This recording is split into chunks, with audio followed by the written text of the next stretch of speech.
We've talked about relationships, dating, and friendships, but I think a lot of the way we love and the way we let people love us starts at home. So I want to shift the conversation to family. Do you think some parents expect too much gratitude? Yes. Definitely. Yes. Definitely. Yes. Okay. Do parents ever stop being parents? I don't think so. They From what I've seen, like they never, at least mothers, they never stop worrying about the well-being of their children. They never stop, Right. wanting to show up for you and XYZ. Can you appreciate your parents while still acknowledging they made mistakes? Yes. Definitely. Yeah. That's literally the phase of my life where I'm at. Where it's Okay. like my mom, I tell her all the time, like, you could have done better, but you did an amazing job. Right. Like, you truly did do an amazing job, but like there was a lot of things that I can't imagine ever doing that, for my children. So yeah. Okay. Definitely. A lot of people could attest to that, where it's like, yeah, I didn't turn out as a jailbird, or I didn't turn out as a bum, but that doesn't mean that I had the most fabulous, phenomenal childhood, Mm-hmm. A lot of times people get caught up in the idea and the closed grip of, these are my parents, so I'm supposed to always honor them. So they tend to overlook the trauma that they've went through as a child. So when they get older, it's kind of awkward having certain conversations with your parents, because now your parents will give you a response as if you're still 11 and you can be 27 now. Yeah. And because you never got a chance to do that sit down with said parent or both parents, it's like, okay, I want to tell you these things, but I don't want you to respond to me in a demeaning manner where it's like, I'm still a child to you because now I'm an adult, Have you ever felt like love in your family come with guilt? Yes. Mm-hmm. I'm pretty sure everyone can attest to hearing a parent or both parents tell you like, oh, I do this because I love you and you need to respect me because I do this. I get up every day. I work hard. When I was a kid, I had to walk through 30 yards of grass to get to school. You know what I'm saying? Right. And it's like, yeah, I'm not discrediting that. But at the same time, you have to remember, I'm human like you're human. I'm just a Exactly. younger human than you. Right. So it's going to take me a while to mentally get where you're at. And by the time I get there, keep in mind, we're living 21st century. A lot of things are different. We can speak about stuff that you guys couldn't speak on when you guys were 15. You know? Literally. Okay. So can guilt become a way of controlling people? Absolutely. That's a form of 100%. manipulation. 100%. Like, yeah. Yeah. Yeah, I think that a lot of our parents, they guilt trip us sometimes because they see themselves on you, and so they don't want you to make the same mistake, but it's like you gotta go through mistakes in order to grow in life, but they don't see that. Like, whether we do things that you didn't like that we did or whatever the case is, it's always gonna come into an argument where it's like, oh, but remember when you did this? I didn't do that when I was your age, but in reality you did, but you did it way more worse. Yeah. Did you want to say something, Chris? I was going to say, like, as a man of the house, like, growing up, like, I felt that heavily because, like, I feel like I've always been so dependent on, and everybody depends on me, and it's because of that. Yeah. Are you the oldest? Well, on my mom's side, I'm the baby, but, like, I have a different father than my brother, and, like, my dad, like, kind of instilled that, like, hardworking mentality into me, so, like, people look for me. But that's an interesting dynamic, though. If you're the baby, Yeah, you have an older brother I do. that lived in the house with you. Wow, and you were the one that was heavily dependent on. How much older is he than you? He's about 5 years older than me. Wow. Yeah. A dynamical shift. I feel like sometimes but as far as the guilt tripping, it's more so of a learned behavior, correlating back to when they were our age. They had to hear the same things, a lot of the things that we hear now, that we laugh at. To them, it was like, I don't have this space, nor do I have the vocabulary to express this, because I'm probably gonna get my ass beat. Yeah. So now, in this day and age, when they do it to us and it's like a different outcome, to them it's like mind-boggling. And it's like, no, it's not mind-boggling. This is, you got to remember, you have to have some form of compassion when you're speaking to someone younger than you in that aspect, because they're looking at you to be, I want to be your number one. Exactly. I know I'm your number one because I'm your kid, but I want you to see me as your number one outside of being your kid. So at times it can be a guilt tripping thing to have your parent or guardian look at you in a certain light, or to just speak to you in a certain like condescending way. And it's like, it's never really intentional. Sometimes it is. There are situations where it is, but I feel like it's definitely something. Yeah. Agree. It's definitely something that can, like, it's just, again, it's something that you should have a conversation about with your parent. So, what do you think the difference is between love and obligation? Love is,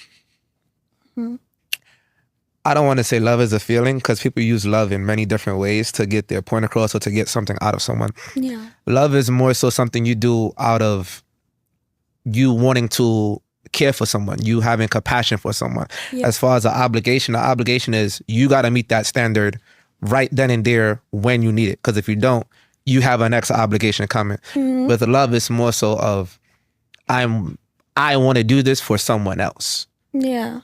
I agree. I feel like love, you do things not expecting anything in return.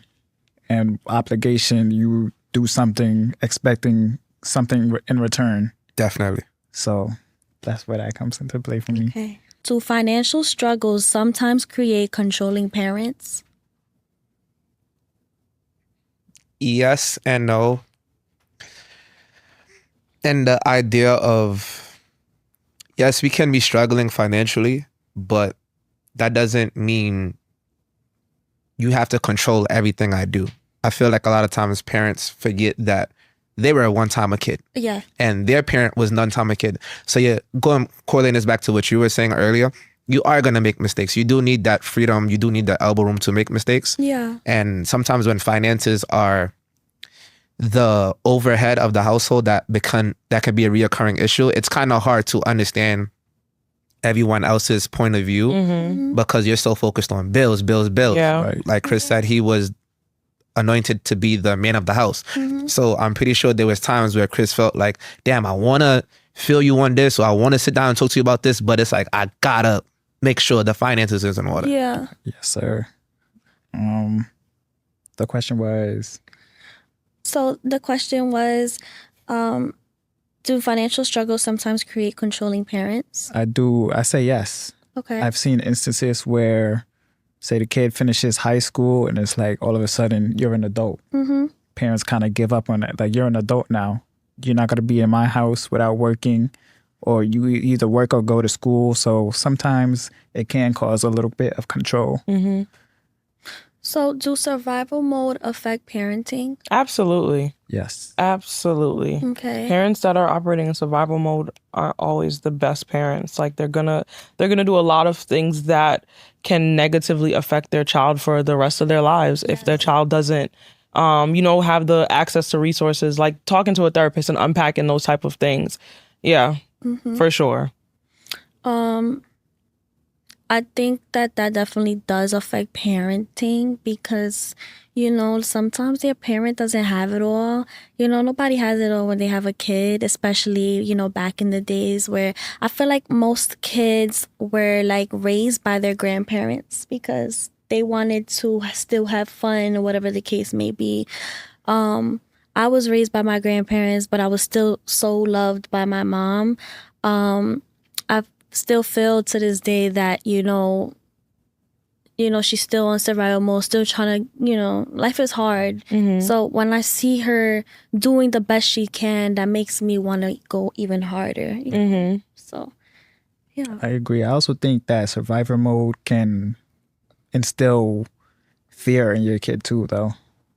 Like, if you're constantly in survival mode, you're reminding your kid of the bad things in life. Kind of. Exactly. No, 1,000% I agree. Because my mom, like, I grew up, she was very anxious. And like, I had to tell her, like, I don't operate off of that thought process, and you fucking up my energy. Like, Exactly. I don't move in fear. And like, every time you vocalize those things, yes, you care, but like, it's not helping me. It's not. It's actually making things worse. Yeah. And I need you to like, just figure that out on your own, or just like, hold that with you. So should children feel responsible for fixing their family's financial problems?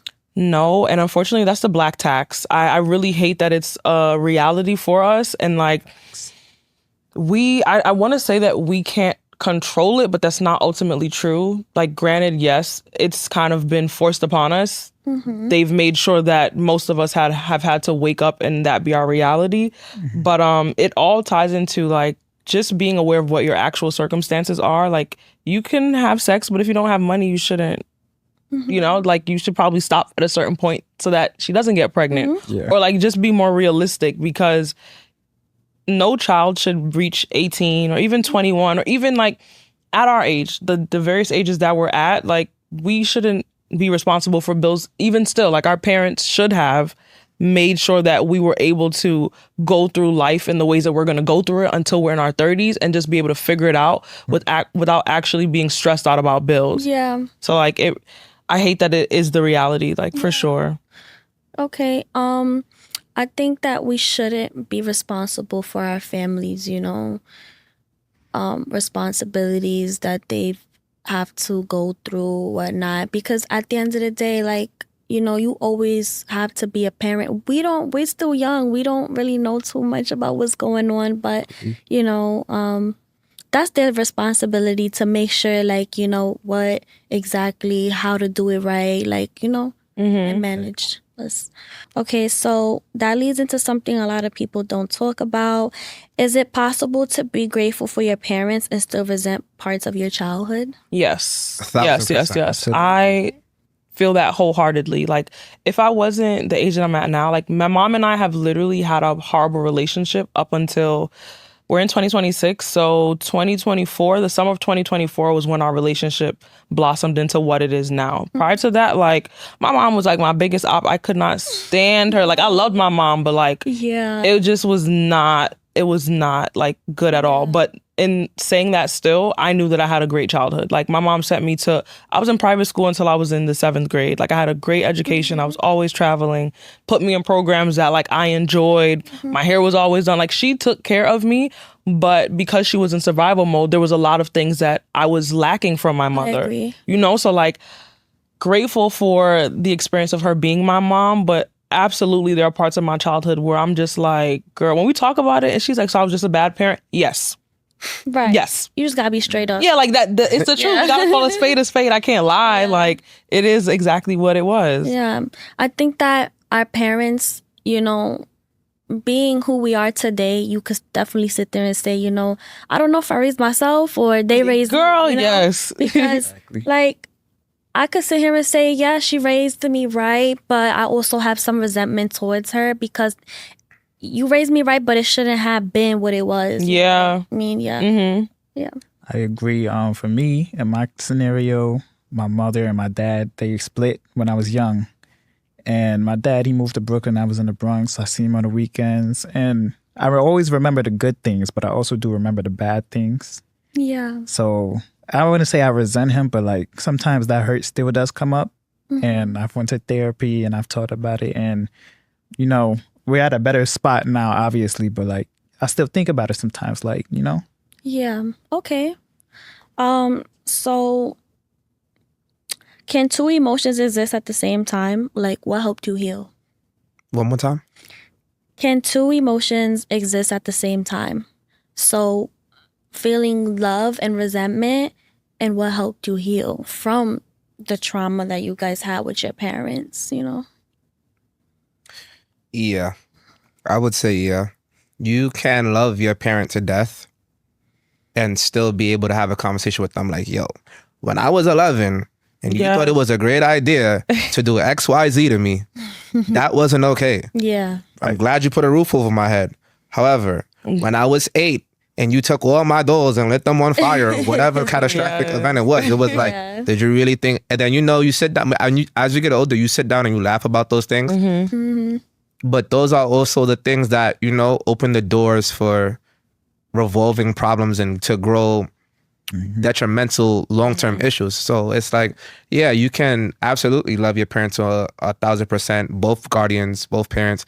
But there's also a time where you can sit down. You should be able to sit down and talk with them like, yo, when I was a kid, this wasn't okay.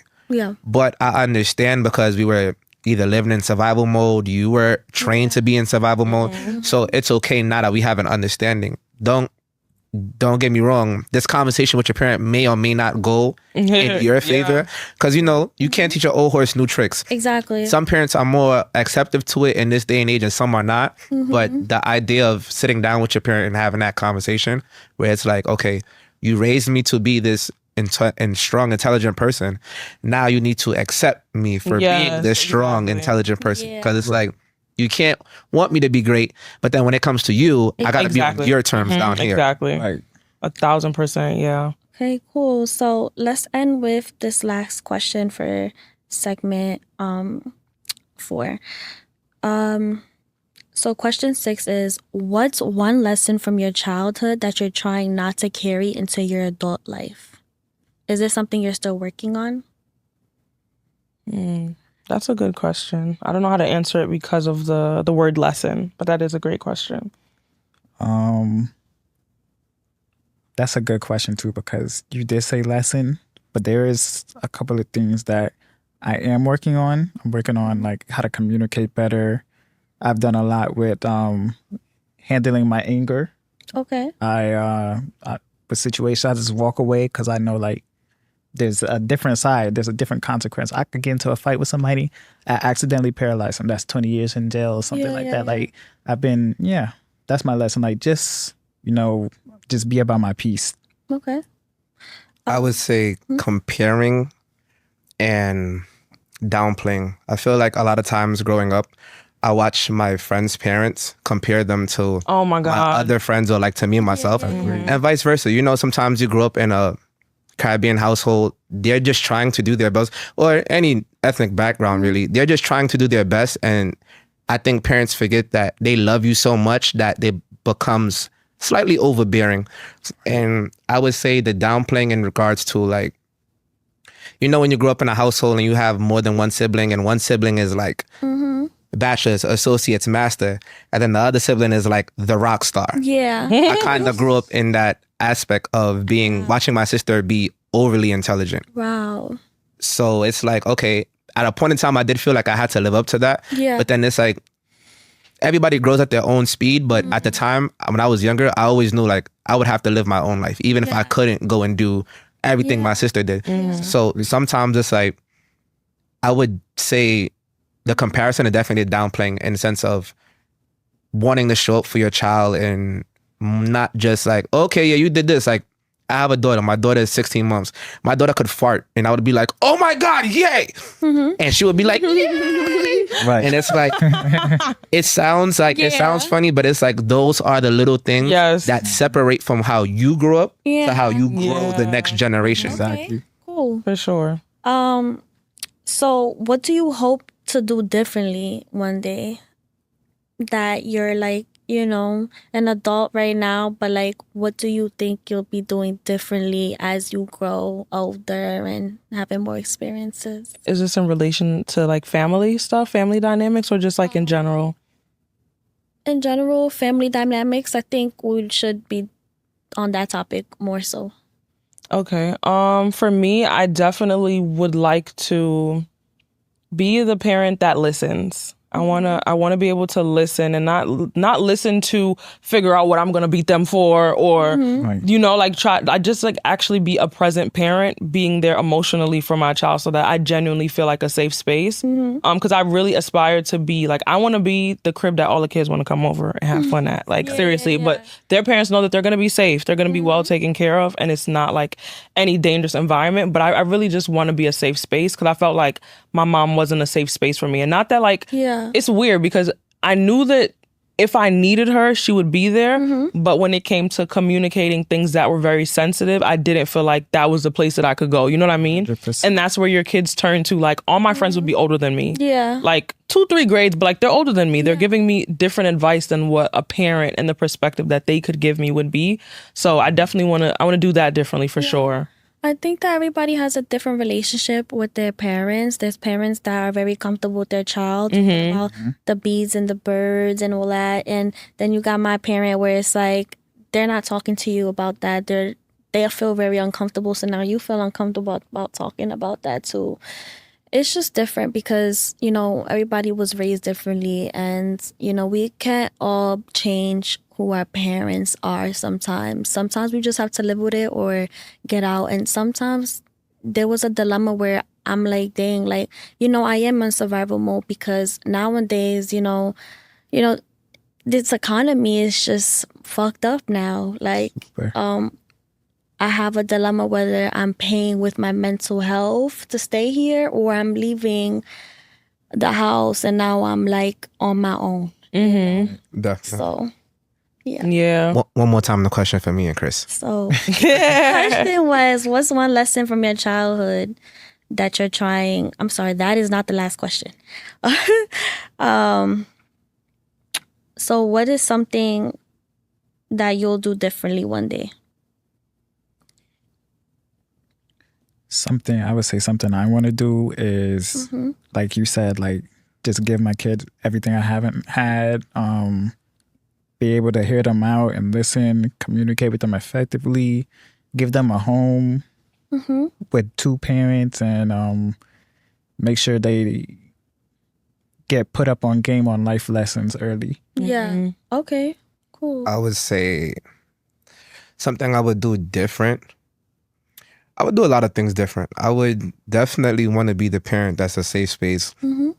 I would definitely want to be the parent that has the birds and the bees talk. And it's kind of hard to do that because I have a girl. But I think that's something I think about oftentimes. It's like, yo, I don't want to be the father that's like, oh, no, my daughter can't do this. Because it's like, realistically, I was into that. Yeah. So now I'm growing that. So now I have to grow her the correct way and not make her feel like, oh, I'm scared to even tell my dad I like boys. Like, no, you supposed to like boys. It's about doing things in moderation. I feel like that's something I would do different compared to how I grew up.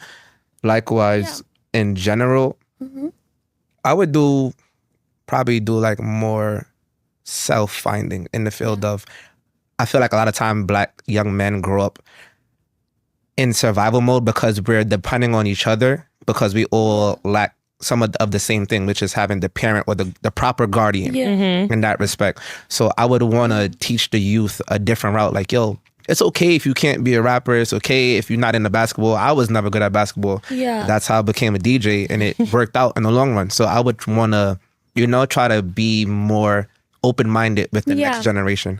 So you're saying like strict parents make sneaky kids? Yes. I'm a sneaky child. My mom was very strict. I stopped calling and asking because I knew she was going to say no. And You'll figure out where I was at when I get home. that's a fact. My mom used to tell me, ask your dad every time she didn't want to say no. And I was like, I just won't. Being a decade-long childcare provider, I can definitely say I could definitely say strict parents definitely make sneaky children. Yeah. There's like a intimate fear of hearing no, but no in a very condescending way from a parent that you don't realize when you're in between the ages of 10 to 13 and going through that puberty cycle of learning yourself, that then becomes like, okay, I have to hide this. Yep. When I was 10, it was like, if I didn't really have to hide it when I was 10, because it was like, I know you're going to say no, I'm going to get mad. Whatever. But now that I'm 16, 15, I know the no is going to come with this tight grip. It's like, okay, I should probably hide this. I probably shouldn't tell my mom like, oh yeah, I'm running around and I'm doing this with the homies. Or I probably shouldn't tell my dad that I got a crush on Jake or whatever the scenario is, But you shouldn't have a crush on Jake though. Why? At what age? That I'm talking about you.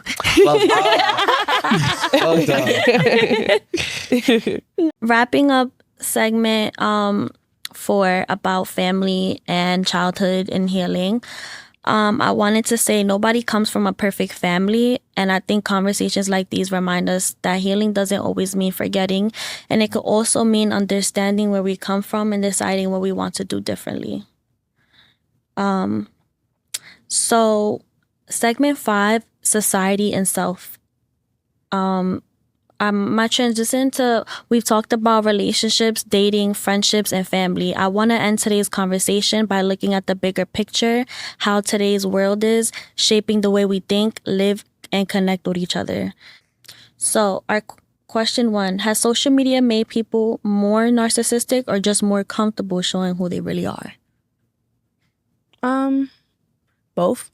Okay. I feel like, yeah, narcissistic, but more showing comfortable who they really are, because it's like everybody's being more comfortable showing they're gay, transgender, they're a different type of person. And back then it was more like, I feel like people hated on it more, and it's like it's not as normalized. Now they normalizing it. So yeah, I feel like it's more normalized. I don't know. Okay. Yeah.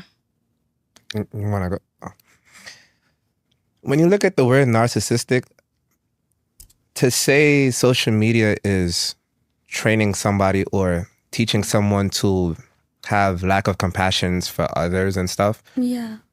I don't think that's something social media can teach you. I think that's something that's more of a learned behavior. That would have to come from you either going through life scenarios that left you to feel that way, that you have to disregard everybody else's feelings and only worry about yourself. Yeah. I do feel like with social media today, sometimes information can be misled, and it's also about how you perceive things, because to you a 6 may be a 6, but to me it can be a 9. Right. Yeah. So it's like how people receive things at hand. Sometimes it may seem like, okay, social media is telling me to be this evil person, so I'm going to be this evil person. But it's like, nah, it's showing how you, perceive it. of course, it's showing you like there's different ways to look at something. Yeah. I agree. Yeah. I don't feel like it's creating narcissists, but I feel like it is a comfortable spot where plenty of narcissists can meet up and validate each other. Like, No, literally, my comments be full of narcissists. I don't know, like, Yeah. I feel like they just all use that as to like to make themselves feel better about being a narcissist. like I'm not the Yeah. only one. I got into it with like a guy about like he was trying to like do things. He had cursed around an elderly woman. Like, well, she wasn't that old. She was like 40 something, but like she's still somebody's mom, somebody's auntie or something. I was like glad he apologized, and then they were talking about like she's not that much older than him, and they just weren't understanding like the concept of like, not cursing around elders. So is social media changing people's personalities? I feel like it's just showing people's personalities more. Like people are feeling more comfortable being themselves. Yeah. But sometimes it shows the ugly too. So like people are comfortable with being bad people because now we're normalizing it. Right. Because now it's just like a funny content video real quick, or it's just a real quick viral moment. But in reality, it's just a person being a bad person. Like you see, what's that guy's name? AB, that boxer? Oh yes. Bro, that he's so messy. He's so like I don't like Dane the Great disgusting as a person. And I feel like we're normalizing it because of content. Like I feel like we're just normalizing it because even though he's being rude as fuck to females and treating them horribly, it's content. So it's a viral moment. People don't care because he just whatever. But I feel like I don't know. That's just, I don't know. I hate that. Like, I feel like when it comes down to social media and you have a big platform, it makes you feel very empowered. Like nobody could touch you, whatever you could get canceled, but not really be canceled. Yeah, you know? exactly. You still got the following. You still got the clout. It don't change nothing. It don't change anything. Like, what's her name? Aspen, for example. Oh yeah, she got beating canceled. That dog up was OD. Like, but they don't give a fuck now. They don't give a fuck. They now. gave a fuck for a little bit. For a little bit, and then they back on her again. Yeah, yeah. So, has social media changed the way we measure success? Yes. Definitely. Back then, if you had 1 million followers, you was really like you had clout. Now 1 million is just given out like it's nothing. Exactly. The blue check. When I seen a blue check, you had motion.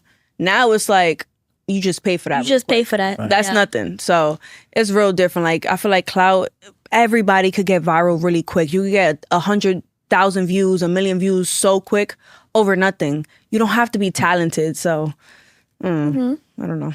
Okay. I agree. I feel like even the talented people don't get that many views. Like it's people really put it in work and they're not getting seen. But the people, another person could do absolutely nothing. And no, literally. I've met so many people with so much talent in real life. No followers, 100 followers, 200, no clout. But it'd be the people who just have a viral moment that end up getting the clout because of the creativity instead of the talent, you know? Yeah. Yeah. Okay, so, and I think that ties into another question, right? Are we actually healing or are we just distracting ourselves?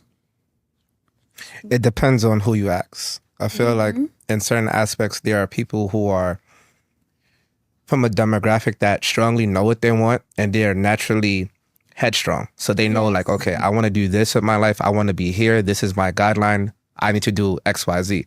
And then there's some people that are, you know, I don't know if freelance is the right term, but you know, there's some people that are more free going where it's like, okay, I want to do this, but if this doesn't work, I'll just pivot and make this next move. And then with social media and the blue check, it's like, yeah, we have an influx of new creators, new celebrities in this generation that are a lot younger. So they're easier to appeal to, opposed to when like in the early 2000s when everybody that was famous was over the age of like 35 or over 30. So now it's like, attesting to what she said, it's like, I know people too that are extremely talented. And sometimes it can get very discouraging when you feel like, yo, I have all this talent. I just wish somebody would see me. I wish somebody would hear me. I wish somebody would give me a chance. And then you see somebody that's flipping a banana and now they're on the BET Awards. Right. And it's like, yo, bro. Bullshit. I tell people all the time, like, sometimes you can't really look at what's for the next man because what's for you is for you. You got to be strong enough to know, like, That's true. this is my art. This is my passion. This is what I love. Exactly. Whether I get to where I want to see myself, as long as I'm doing it for the love of what I'm doing it for myself, that's come always okay. eventually. Yeah, it's going to come eventually. Yeah. So what's the difference between healing and avoiding your problems? Difference? Healing and avoiding your problems. That's a deep one. I don't even know. Because sometimes you could think you're healing while avoiding your problems. Right. Like you would like, you know, go outside, drink some liquor, go outside and smoke, you know, For sure. think that's healing. The whole time you're just trying to avoid the problems instead of really getting to the nitty gritty of what it is, of why you feel that way. You're just trying to like fill a void. So sometimes people who aren't self-aware of themselves may not realize it's really just filling the void instead of really healing, you know? Yeah. I agree. Yeah. I agree. Yeah. Because I've done that shit. You want to say something? Yeah, I was gonna say. I feel like usually when people avoid their problems, it turns to substance. Like you either smoke, you drink, or you look for somebody else Or go outside. Yeah, to distract feel that yourself. vibe. Yeah, to fill that void that you have, but you'll never really fill the void and heal unless you target what's really the problem. Yeah. Yeah, we have to start normalizing healing as being positive more than negative, because being the person that drinks as, you know, just to be an avoidant from your problems and, you know, weed or whatever the case is, like, those are temporary feelings that we're all gonna have, and we're not gonna heal that way. You need to feel your hurt. You need to feel these problems, because Literally. everything, like, we're always gonna go through our, you know, storms and the ups and downs. So we need to learn how to cope with them. Sometimes, like I was just explaining about the frontal lobe, you know, because not everybody's frontal lobe is developed, and, you know, that's fine. We get to there at one point, but At 25, we have they say. to learn how to, you know, control our emotions at one point in time. Yes. Yeah. Well, when you look at healing is more so of you're going through your storm, you're weathering your way through your storm. It may not be an everyday, it may not be a 1, 2, 3 process, but when you're healing, you're more so knowing, okay, I'm in a rut, but there's going to be a day where I'm no longer in this rut. There's always going to be light at the end of the tunnel. When you're avoiding it is, like was said earlier, going out, substance abuse, etc. There's different ways to avoid situations like that in your healing. And it's like, when you want to heal, that's something that you can feel. Yep. When you're avoiding it is like, man, whatever, I'll deal with this tomorrow. Yeah, exactly. And I think one reason people do stay distracted is because they don't want to deal with what they're dealing with at the moment, just like how he was saying. And so this goes into question 3. Why do so many people seem afraid of being alone? Attachment styles. Yes. Right. I be attached. I realize, me, myself, I'm scared of being alone. Like, I feel like I've always had a friend. I've always had somebody to talk to. But I feel like I'm in my alone phase right now. Yeah. Where, like, fuck a relationship. Fuck a nigga. Fuck a bitch. Fuck everybody. Fuck your family. Fuck all the Except my problems. man. Thank you. Like,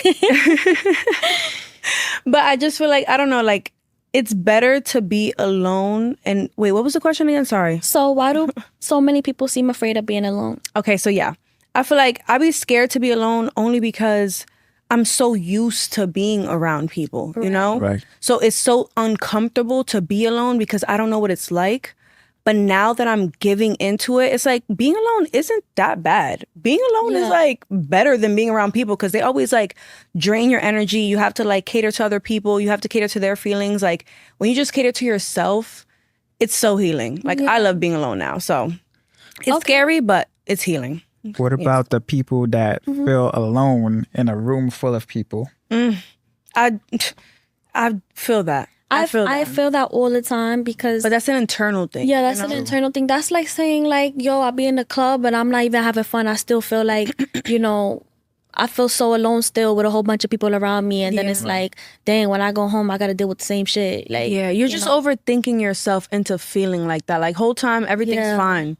True. Like you just feeling alone because you don't feel comfortable within yourself to be in this room alone. You feel like you need a friend. You feel like you need to like talk to somebody. You feel like people are looking at you more than they really are. Like nobody's really paying attention to you. You just think they are. Yeah. So you overthink yourself into like feeling lonely in that room whole time. You just got to talk to somebody. You just got to make a new friend. You just got to like, you know, put yourself out there. So, but even if you feel like that mentally, emotionally inside, I personally feel like maybe you shouldn't be around nobody like at all, honestly, just until you could agree. I agree. Sometimes people are scared to be alone because they don't really give it a shot.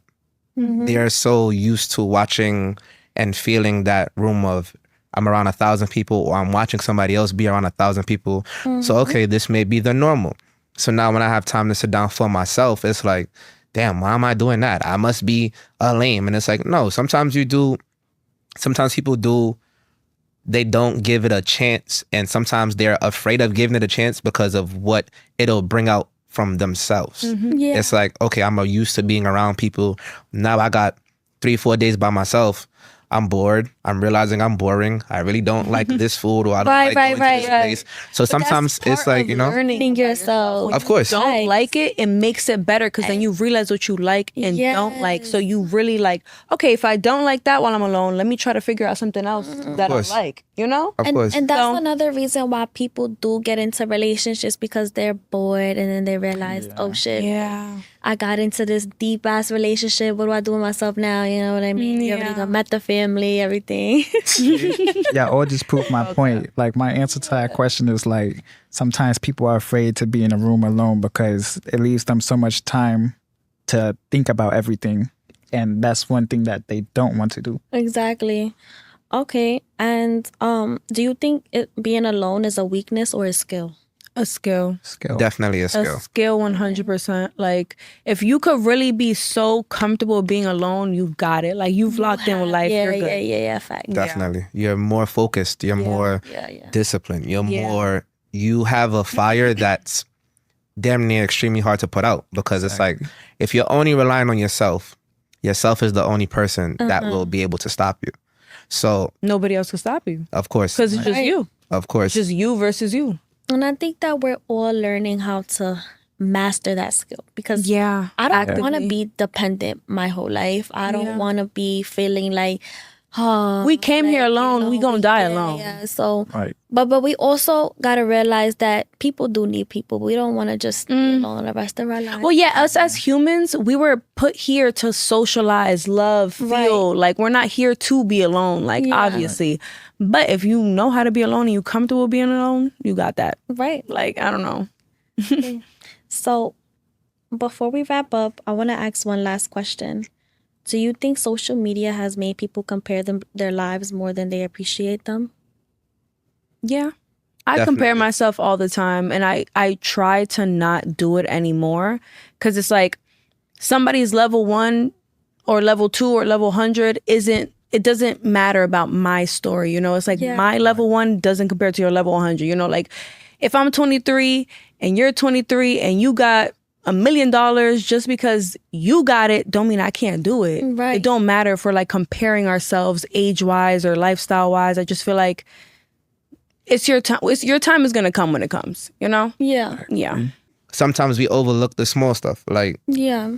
it's not every day you go to a park and you see like a guy in the park telling all the kids line up, y'all make a basketball shot, I'll give you $1.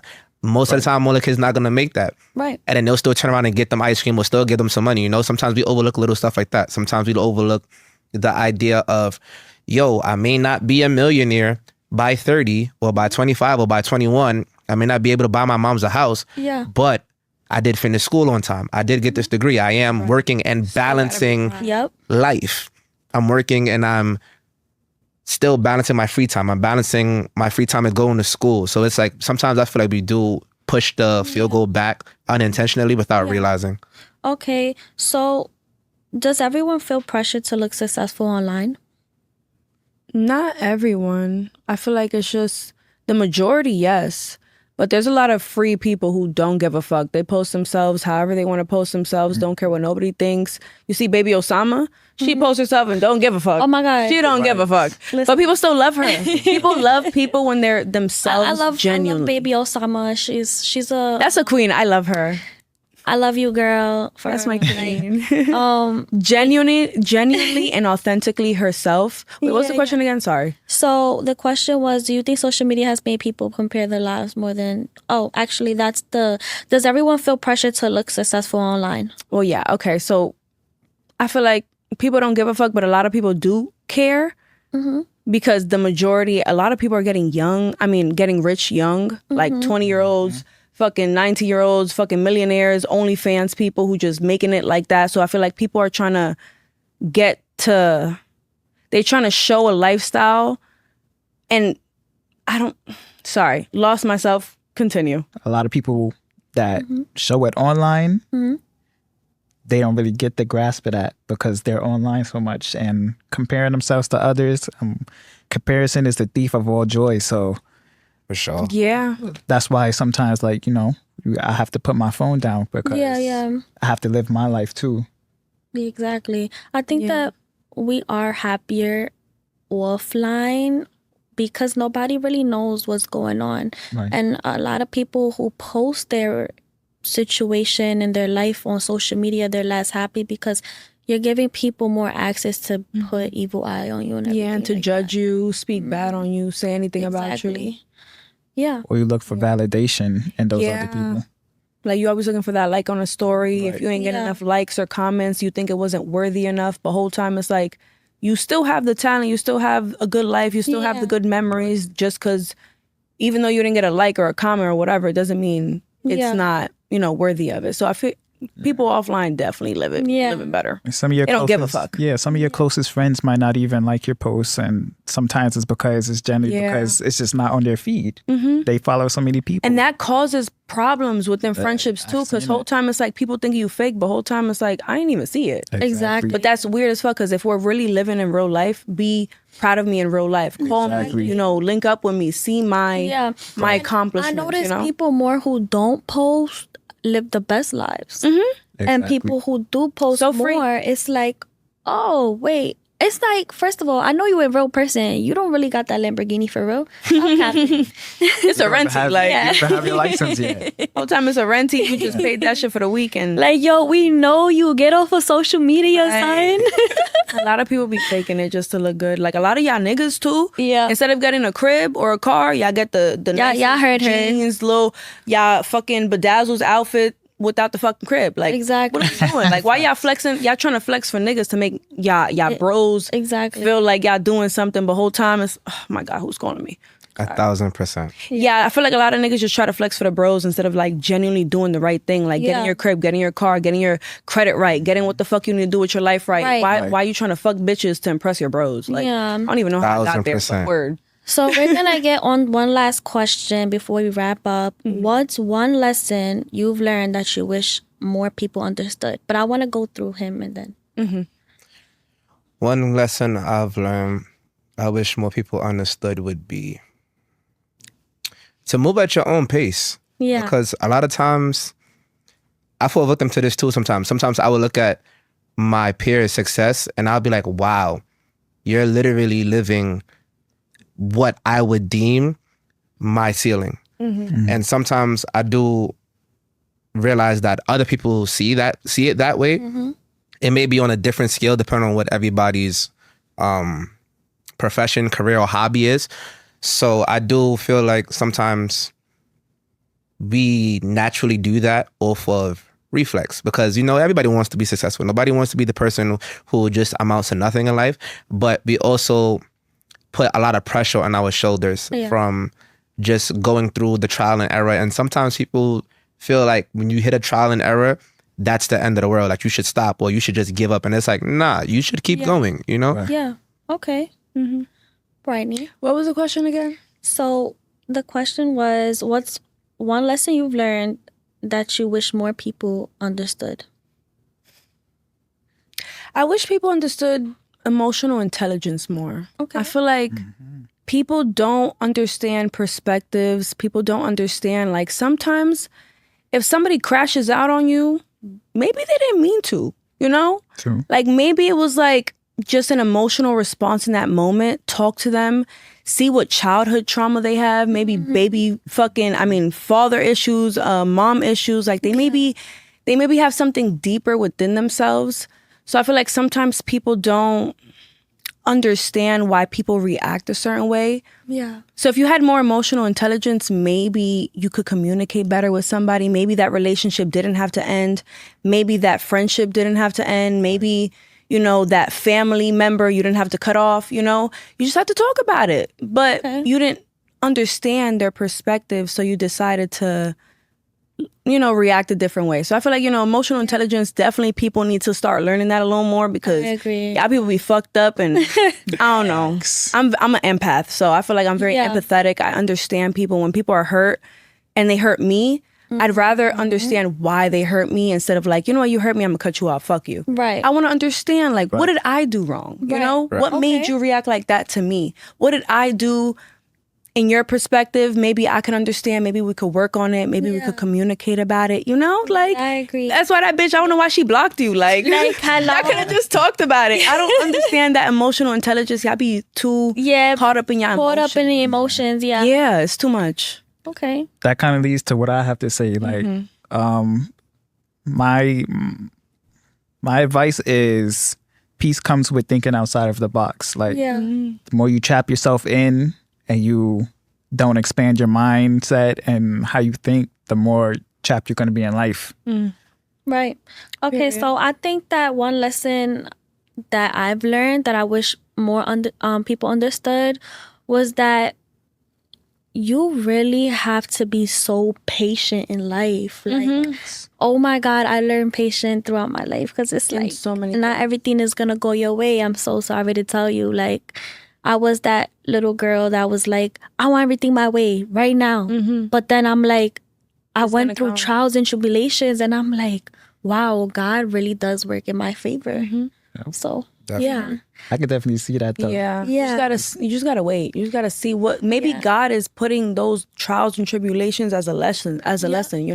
Like he's just trying to teach you something and you just being a dumbass bitch. So he gonna keep teaching you He is. those lessons and show you like, you know what? You're fucking up. Yeah. You think you deserve this, but let me show you how to like learn from this, and then you'll deserve it. Because you have to learn, like if you want something in life, God's like, wait, that's too big. Like you don't even know how to handle that right now. Yet. Yeah. So I told God is our Father, so He knows.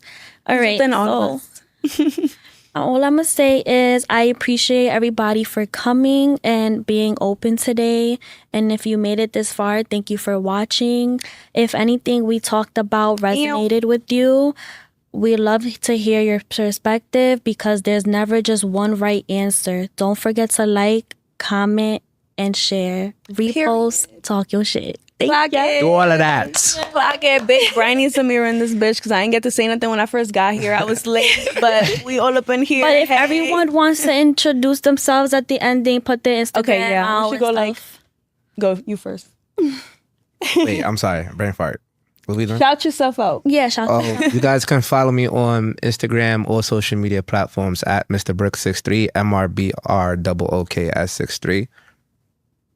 Period. Well, big Briny Zamira in this bitch. BRINEYZAMIRA. Hey. It's your boy Chris. You can follow me on IG at the CJAJ, THECJAJ. Listen, y'all know what it is. Just follow Unfiltered and Co podcast, and we out this bitch. You heard? Yeah. That's a wrap.